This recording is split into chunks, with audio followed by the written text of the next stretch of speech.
అస్సలాము అలైకుం వరహమతుల్లాహ్ వబర్కాతుహు. ఈరోజు మీ అందరికీ తెలుసు రంజాన్ పండుగ అంటే ముస్లిం అందరికి కూడా ఒక పవిత్రమైనటువంటి ఈ మాసం అని మీ అందరికీ తెలుసు.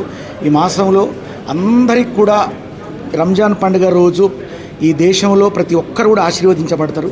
ఈ పండుగ సందర్భంగా ముఖ్యంగా సౌమ్య జాను వల్ల ఎంతమంది కళాకారులు ఇక్కడ మమేకమై మేమందరం కూడా తనకు దీవెనిచ్చి, సౌమ్య జాను అంటే ఆ పేరులో ఉంది అందరికీ జాను, అందరి గుండెలకు ఆమె జాన్ అంతే.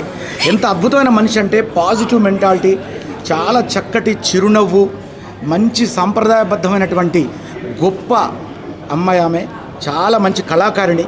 అట్లాంటి మనిషి ప్రతి సంవత్సరం మమ్మల్ని అందరినీ కూడా ఇన్వైట్ చేసి కళాకారులు కుల మత భేదం అనేటువంటి తారతమ్యాలు లేకుండా ఈ భారతదేశంలో కుల మతాలకు అందరం కూడా ఎలాంటి కుల మతాల భేదాలు లేకుండా కలిసిమెలిసి జీవించి ఇండియాలో మనం అందరం కూడా గొప్ప పౌరులుగా గొప్ప వాళ్ళుగా మన దేశాన్ని తీర్చిదిద్దుకోవాలన్నటువంటి సంకల్పంతో సౌమ్య జాను ఈ యొక్క పండక్కి ఆహ్వానిస్తుంది.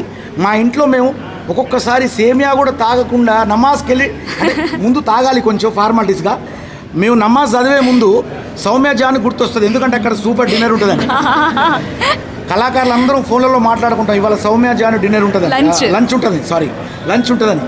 సో ఇప్పుడు అందరం కూడా మేము లంచ్కి వచ్చామండి. చాలా హ్యాపీగా ఉంది. ఈరోజు అంటే ప్రతిసారి ఆమె కాస్ట్యూమ్స్, సౌమ్య జాను కాస్ట్యూమ్ చూడడానికి చాలా ముచ్చట పడతారు.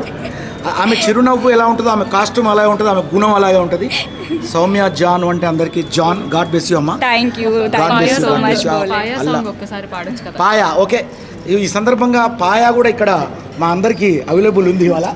ఏ హై పాయా పాయా, ఏ హై పాయా పాయా, ఏ హై పాయా పాయా, ఏ హై పాయా పాయా, అగో పాయా, ఇది రంజాన్ కా paya. Thank you so much. Thank you.